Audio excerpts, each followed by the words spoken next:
The school auditorium buzzed with voices that morning. Rows of folding chairs filled quickly with parents, teachers, and children dressed in their best clothes. It was Scholarship Day, the kind of event the entire town noticed, where local sponsors came to award bright students. I held my son's hand as we found a seat near the middle. He was 8 years old now. Nervous but proud, his hair neatly combed and his shirt tucked in just right. He had been chosen to receive one of the scholarships, and I wanted nothing more than to see his joy when they called his name. The banners hung above the stage read, "Annual Scholarship Ceremony, Building Our Future." Teachers whispered instructions, children shuffled papers, and I tried to steady my breath. For most parents, this was an ordinary day of celebration. For me, it would become something else entirely. The principal walked onto the stage, tapping the microphone. "Ladies and gentlemen, thank you for joining us. Today, we honor our students and also the generosity of those who make their dreams possible." Applause followed. Then the words that froze me where I sat. "Our distinguished guest and sponsor this year, Mr. Daniel Carter." My chest tightened, my throat went dry, and then he appeared. Daniel, my ex-husband. The man who had once told me a child would ruin his future, who forced me into a clinic against my will, who walked away as if our marriage had been nothing. He stepped onto the stage with the same polished confidence I remembered. A dark suit, a perfect tie, and at his side, his girlfriend, younger, beautiful, smiling proudly. They looked like a couple from a magazine. The audience clapped as Daniel took the microphone. "It's an honor to be here," he said smoothly. "Our children are the foundation of tomorrow. Supporting their education is the greatest investment we can make." Parents nodded, teachers smiled, and the girlfriend beamed at him, but his words pierced me like glass. I had heard him once say children were nothing but a burden. Now he stood here, praised for his generosity, while the son he denied sat only a few rows away. My boy squeezed my hand. "Mom, that's the man giving the scholarships?" "Yes," I whispered, forcing a smile. My heart pounded so hard I thought it might burst. The ceremony continued. One by one, names were called. Children marched up to the stage, shaking Daniel's hand, receiving envelopes and applause. I prayed my son's name wouldn't echo in that hall. Prayed we could slip out unnoticed. But fate had other plans. "And next," the principal announced, "we have one of our most promising students, James Carter." The room clapped. My son looked at me with wide eyes, then rose from his chair.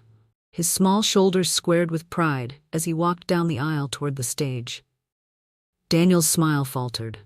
The boy climbed the steps, turned toward the crowd, and for the first time, Daniel saw him in full light. The same eyes, the same jawline, a reflection he could not deny. The hall was silent for a heartbeat, then filled again with clapping. But Daniel didn't move. His girlfriend glanced at him, confused, while his hand tightened around the envelope he held. And in that moment, under the bright lights of the school auditorium, I saw something I had never seen on his face before. Fear. People see me now as a teacher, a mother, someone steady. But before all this, I was a girl who believed in love too much, and in the wrong man. I met Daniel when I was 21, just out of college, still hopeful about the future. He was already working in finance, polished and confident, the kind of man who seemed to know exactly where he was going. He made me feel chosen, special, as if out of all the people in the world, he had picked me to stand beside him. We married quickly. I thought we were building a dream. But marriage stripped away the charm, layer by layer. Daniel had two voices, the one he used for the world, smooth, flattering, full of ambition, and the one he saved for me, sharp, demanding, always reminding me that his career came first. When I found out I was pregnant, I thought everything would change. I imagined him softening, holding me, planning names. Instead, he looked at me as though I had betrayed him. "This isn't the time," he said flatly. "You'll ruin everything. My promotion, my future, our life." "Our life," I whispered. "What about our child?" "There is no child," he snapped. "Not if you love me, not if you want me to succeed." I cried, begged, promised I could handle it, that I wouldn't let a baby hold him back. But he didn't bend. He made the appointment. He drove me to the clinic. He signed the papers as if I were too weak to think for myself. But sitting there, in that cold waiting room, something inside me shifted. I couldn't go through with it. When the nurse called my name, I told her no. I walked out, shaking, terrified but certain. Daniel was furious. "You're destroying us," he spat. "Do this or I'm done." And I said the bravest words of my life. Then we're done. The divorce was quick, brutal. He told people I was unstable, ungrateful, unfit to be a wife. I stayed silent. I let him walk away with his pride while I carried the truth inside me. 9 months later, I held my son in my arms. The first time he looked at me, tiny fists clenched, I knew I had chosen right. He was my miracle, my defiance, my proof that Daniel couldn't erase me. Those years weren't easy. I worked 2 jobs, leaned on my parents, stretched every dollar to keep us afloat. Nights were long, but mornings, when my boys' laughter filled the small apartment, were enough to keep me going. Daniel never called, never asked, never knew. The world believed I was a divorcee with no children, a woman who had wasted her marriage. I let them believe it. Protecting my son was more important than clearing my name. But sitting in that auditorium, watching Daniel on stage, all those memories came flooding back. He had erased me from his story, but the living proof of our past sat right there in the second row, waiting for his name to be called. And Daniel couldn't run from it forever. Life after Daniel was never easy, but it was mine. I raised my son in a small 2-bedroom apartment across town, far enough from the places Daniel frequented. The walls were thin, the rent sometimes late, but it was home. I worked as a teacher at the local elementary school, juggling lesson plans during the day and grading papers after bedtime. My parents helped when they could, but most nights it was just me and my boy against the world. He was my light. Every morning, he'd stumble into the kitchen with messy hair, asking what adventure we'd have that day. Sometimes it was nothing more than walking to the park or reading a book together. But to him, it was magic. Watching him grow, seeing his curiosity bloom, made every sacrifice worth it. Still, whispers followed me. In a town this size, people never forget. She couldn't keep her husband. Didn't they say she had no children? Rumors tangled with half-truths, and I stopped trying to correct them. The truth wasn't theirs to hold, it was mine and my son's. At school, I built a reputation for being steady, dependable. My colleagues admired my dedication, though they never knew how many nights I collapsed in exhaustion. Parents thanked me for nurturing their children, unaware that my own child was the reason I poured so much into the classroom. For years, Daniel was nothing more than a shadow in my memory. I heard his name sometimes, articles in the local paper about his business ventures, photographs at charity galas with a beautiful woman at his side. He was praised as a man of vision, a pillar of the community. The same man who once told me a child would destroy him was now applauded for funding scholarships for kids. It stung, but I swallowed it. Let him have his stage. I had my son, and that was enough. Until the day our worlds collided again. When the school announced its annual scholarship ceremony, I didn't think twice. My son had been chosen as one of the recipients, and I was proud.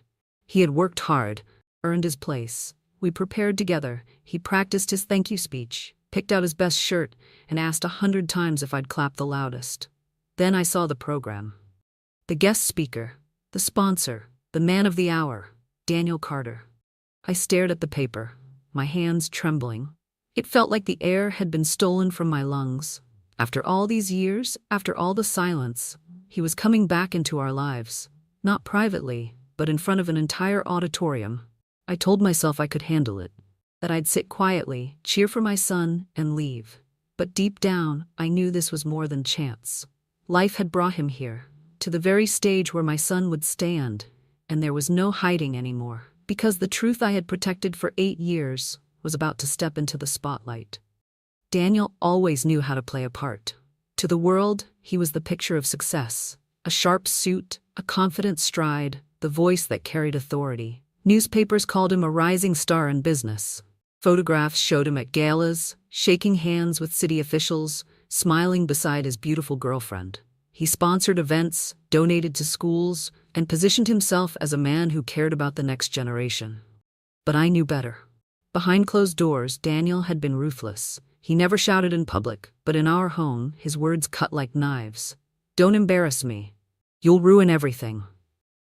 He wanted control, and he took it piece by piece, choosing my clothes, dismissing my opinions, isolating me from friends who dared to question him. When I got pregnant, I thought love would soften him. Instead, It revealed his true face. He didn't see a child, he saw an obstacle. His ambition outweighed everything else. He didn't ask, he demanded. And when I refused to bend, he tried to erase both me and our baby from his future. That was the man I divorced, the man I thought I had left behind. Yet here he was, years later, polished and applauded, using children as props to polish his image. The irony made me sick. The same man who had forced me to the clinic now stood on stage, praised as a benefactor of education, handing out scholarships as though he understood sacrifice. I had protected our son from his shadow. I had built a life where Daniel was nothing more than a scar I carried quietly. But now, that scar was bleeding again. During the scholarship ceremony, I watched him with narrowed eyes. He moved with confidence, shaking hands with the principal, whispering to his girlfriend, waving at the crowd. The parents applauded, the teachers thanked him. To them, he was a savior. To me, he was a fraud. And when the first children stepped onto the stage, his mask was flawless. He crouched to their level, shook their hands warmly, handed them envelopes with practiced charm. Cameras flashed, parents sighed with admiration. But I knew what was coming. My son's name was on that list, and Daniel had no idea. The thought made my stomach twist. Part of me wanted to protect my child, to slip away before Daniel's eyes landed on him. But another part, the part that had carried this secret for 8 years, longed for the truth to shatter his perfect facade. Because Daniel's greatest fear wasn't failure. It was exposure. And my son was living proof of the truth he had tried so hard to bury. The principal's voice carried clearly through the microphone. And now, one of our most promising students, recipient of this year's academic scholarship, James Carter. My son's name echoed across the auditorium. I felt his small hand slip from mine as he stood, straightened his shirt, and walked down the aisle. My heart pounded so loudly I barely heard the applause. Daniel stood at the center of the stage, envelope in hand, smile fixed for the cameras. But as James climbed the steps and turned toward him, the smile cracked. It was subtle at first, a flicker in his eyes, a tightening of his jaw. Then came the stillness. His hand froze midair, as if paralyzed, because standing in front of him was not just another student.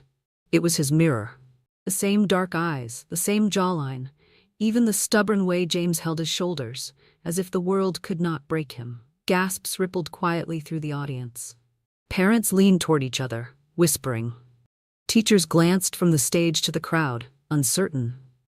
My son looked at Daniel with innocent pride, unaware of the storm he had walked into.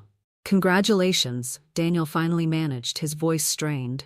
He handed the envelope to James, but his fingers lingered as if gripping more than paper. His girlfriend, standing at the edge of the stage, tilted her head in confusion. Her smile faltered. She noticed it too. James accepted the envelope, bowed slightly like I had taught him, and turned to face the crowd. That was when the murmurs grew louder. He looks just like him, someone whispered from the back row. Isn't that the sponsor's son? Another muttered. I sat frozen in my chair, heat flooding my face. Every instinct screamed to protect my child, to grab his hand and run. But it was too late. The truth was no longer hidden. It was standing in the center of the stage, illuminated not by spotlights, but by the clarity of daylight and dozens of watching eyes. Daniel cleared his throat, tried to recover his composure.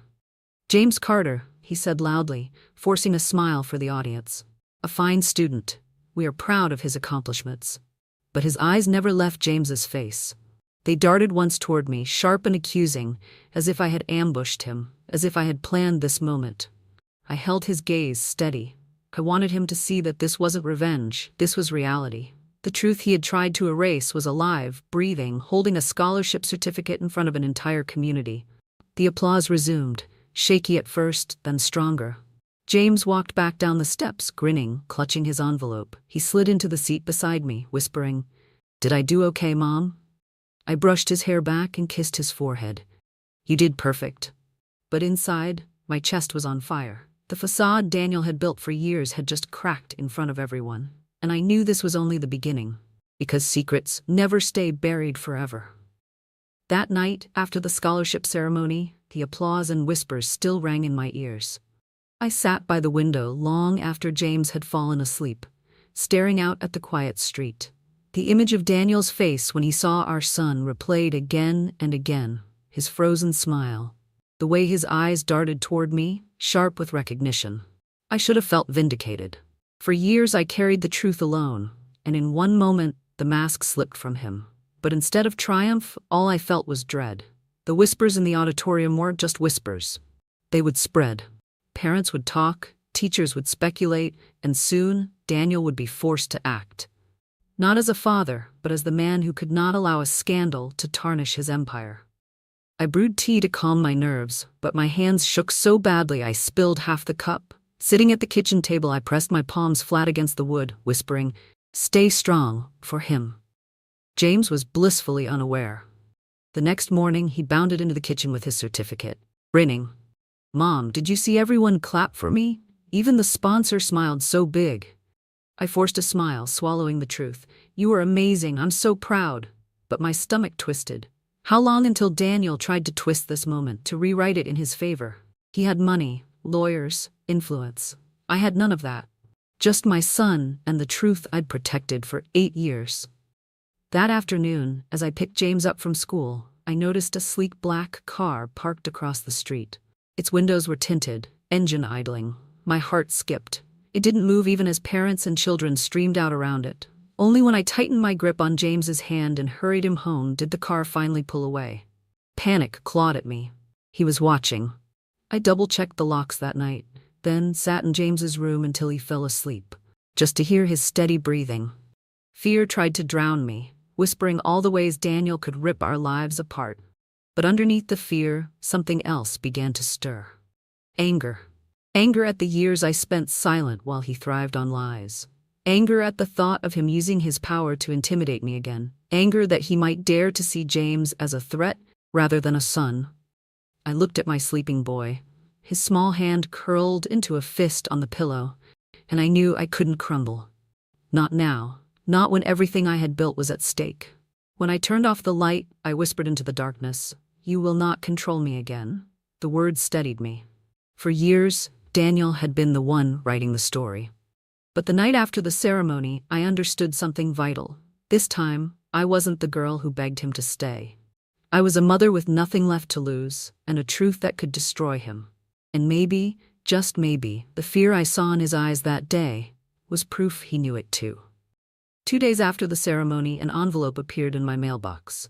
No return address, just my name scrawled across the front. My stomach tightened as I carried it inside. Inside was a single sheet of paper. A photograph clipped from the local paper's coverage of the scholarship event. The image showed Daniel on stage, shaking James's hand. But someone had circled their faces in red ink and scrawled 3 words beneath it. "He knows already." My knees weakened. I sank into a chair, the paper trembling in my hands. Who had sent it? A friend? A warning?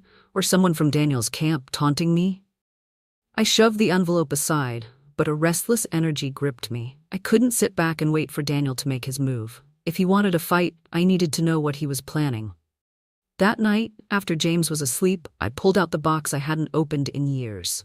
Buried inside were the remnants of my marriage. Old photos, receipts, letters, and at the bottom, folded carefully, the sonogram print from when I first learned I was pregnant. The tiny blur of life that Daniel had ordered me to erase. I stared at it, tears burning my eyes. That image had been my secret weapon, the proof I had carried through every sleepless night. I had hidden it away, afraid to confront the storm it represented. But now, maybe it was time. The next morning, as I left for school, I noticed something tucked under my windshield wiper. Another envelope. Inside was a typed note. "Meet me. You deserve to know the truth." A location and time were scribbled at the bottom, the coffee shop near Main Street. My hands shook as I folded the paper. Every instinct told me it was a trap, but curiosity gnawed at me. Against my better judgment, I went. The cafe was nearly empty when I arrived. In the corner, a woman sat alone, sunglasses hiding her eyes. When she lifted them, my breath caught. It was Claire, the woman Daniel had paraded on stage, his girlfriend. She leaned forward, her voice low. "I need to ask you something. That boy, James, he's Daniel's, isn't he?" My heart pounded. Words tangled in my throat. I had never expected her to reach out. Before I could answer, she pushed a folder across the table. I found these in his desk. Contracts, payments, documents he never wanted me to see.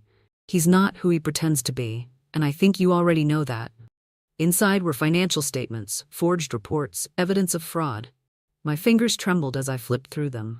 Daniel wasn't just a liar about family, he was a liar in business too. Claire's voice dropped to a whisper. He'll come after you, but he's not untouchable. If you want to protect your son, you'll need this. I sat frozen, the folder heavy in my lap. For years I had believed my only weapon was the truth about James, but now I held something else, proof that Daniel's entire empire was built on lies. And for the first time, I realized I wasn't powerless. I left the cafe with the folder clutched tightly under my arm, Claire's words still echoing in my ears. For years, Daniel had seemed untouchable, his empire polished to perfection. Yet now I had proof of the cracks beneath the surface. That night, after James was asleep, I spread the documents across my kitchen table. Bank statements, falsified contracts, and a list of donations that were nothing more than money laundered through fake charities. My hands shook as I traced the numbers. Daniel hadn't just lied about me, he had lied to the entire community. But buried near the back of the folder was something that made my breath stop. A birth certificate. My son's name, James Carter, typed neatly with my name listed as mother. But under father, the space was blank. My stomach turned. I had filed those papers alone, years ago, choosing not to name Daniel to keep him away. But how did Claire have this? Why was it in Daniel's possession? The realization hit me like a blow. Daniel had known all along. Somehow, he had gotten access to James's records. He had chosen to ignore it, to pretend my child didn't exist, while building his glittering career. But now that James stood in front of him, undeniable, Daniel's silence was cracking. The weight of it made me dizzy. He wasn't just afraid of exposure, he had been actively covering it up. I leaned back, pressing a hand to my mouth when my phone buzzed. A message from an unknown number.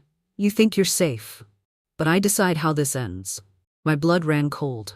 I locked the door, checked the windows twice. Fear threatened to swallow me whole, but then my eyes fell on the birth certificate again. For 8 years, I had carried the truth alone. Now, I had both the truth and proof that Daniel's empire was built on lies. The next day at school, I confided in a colleague I trusted, Mrs. Green, a teacher who had been like a mentor to me. She listened quietly, then said, Melissa, men like Daniel don't change, but the world does care about evidence. Don't hide anymore, use it. Her words sank deep. For years I had chosen silence to protect James, but now silence was no longer protection, it was surrender. Later that week, I returned to the courthouse where my divorce had been finalized. Walking those halls again made my stomach twist, but I requested copies of the original filings. When the clerk handed me the packet, I flipped through the pages and froze. Tucked inside was an affidavit, signed by Daniel himself, stating that I had never carried a pregnancy during our marriage. A legal lie, written in black ink, filed to protect his spotless reputation. I nearly laughed from the bitter irony. He had sworn under oath that James never existed. And now James was a living, breathing contradiction. By the time I left the courthouse, the folder from Claire pressed against my ribs. I knew the tide had shifted. Daniel could intimidate me, stalk my street, send threats. But every move he made, every lie he told, was another crack in his armor. And when the truth came out, it wouldn't just ruin him as a father. It would destroy him as a man of business, as a community leader, as the polished figure he had worked so hard to create. I walked into the sunlight, clutching the documents, and whispered to myself, this time he won't bury me. I'll bury him. For years, I had lived in the shadows of silence, but after holding those documents in my hands, the fraudulent contracts, the falsified affidavit, the birth certificate, I felt something shift inside me. Fear had been my constant companion. Now, it was turning into fuel. I started small. Each morning, instead of staring at the mirror and seeing only the woman Daniel had broken, I began to reclaim her. I cut my hair, neat and sharp. I bought a new suit, one that fit like armor, rather than hand-me-down fabric that whispered of sacrifice. When I stood in front of the mirror, I didn't see the girl who had once begged for his love. I saw a woman ready to fight. My colleagues noticed. Melissa, you look different, one of them said with a smile. And I did. Not just on the outside, but in the way I carried myself. Shoulders straighter, voice steadier. For the first time in years, I wasn't hiding. At night, I stayed up after James went to bed, combing through every document Claire had given me. I made copies, organized files, highlighted key points. I knew Daniel would fight with everything he had, his money, his influence, his lies. But I also knew lies crumble under the weight of truth. Mrs. Green, the teacher I trusted, introduced me to a lawyer she knew. I sat in his office, nerves tight, as he flipped through the folder. "You realize," he said slowly, "if this goes public, Daniel's career is finished. This is fraud on a massive scale. Combined with your testimony about your child, it's more than enough to bring him down." I nodded, my palms damp. "I'm not doing this for revenge, I just want to protect my son." He leaned back, studying me. "Then you're ready. But be prepared. Once this starts, it won't stop until he falls." The thought should have terrified me. Instead, it steadied me. For too long, Daniel had dictated the story. Now, it was my turn to speak. One afternoon, James came home from school waving a flyer. "Mom, there's going to be a community gala next week. They said Mr. Carter is hosting again. Can we go?" I froze. A gala, public, crowded, filled with the very people who adored Daniel. The perfect stage for him to shine, and the perfect place for his lies to unravel. I knelt, smoothing James's hair. "Yes," I whispered, "we'll go." In the days leading up to it, I prepared like a soldier before battle. I rehearsed what I would say, the documents I would bring, the calm I would need to hold when the moment came. I was no longer the woman who let Daniel silence her in a clinic waiting room. I was a mother, a fighter, a survivor. On the night of the gala, as I zipped up my black dress and clasped the necklace my mother had given me, I caught my reflection one last time. My eyes were steady, my chin high. "Mom, you look amazing," James said, grinning. I kissed his cheek. "So do you." And as we stepped out into the night, walking toward the lights of the gala, I knew. The woman who had once been broken was gone. In her place stood someone Daniel would never recognize. Until it was too late. The gala glittered with chandeliers and polished marble floors, the kind of event where everyone wore their best smiles and finest clothes. My son held my hand tightly as we walked into the ballroom, our footsteps swallowed by the hum of conversation and clinking glasses. Daniel stood at the front of the room, his arm draped around Claire's shoulders, laughing with city officials and reporters. His mask was flawless again, confident, generous, adored. But I could see the tension in his jaw, the flicker of unease in his eyes when they swept across the crowd and landed on me. The program began with speeches from school leaders and local dignitaries, all praising Daniel's vision and commitment to children. My stomach twisted at the hypocrisy. When the applause rose, I gripped the folder of documents in my bag. My heart pounded like a drumbeat counting down to war. Finally, Daniel took the stage. The spotlight gleamed on his suit as he began. "It is an honor to invest in the future of our children." His words flowed smooth, rehearsed. People nodded, clapped, admired. And then, before he could finish, I rose from my chair. "Stop lying." The room fell silent. Every head turned toward me. My son clutched my arm, wide-eyed, but I stepped forward, my voice steady. "This man stands here pretending to care about children," I said, each word sharp as glass. "But when I carried his child, he forced me into a clinic and abandoned us. For years, he denied his own son." Gasps rippled across the ballroom. Daniel's smile shattered. "Melissa," he hissed, "sit down." I didn't. I reached into my bag and pulled out the folder, holding it high. And it doesn't stop there. These documents prove his business is built on fraud, fake contracts, laundered money, lies stacked on lies. He has deceived this community as surely as he deceived me.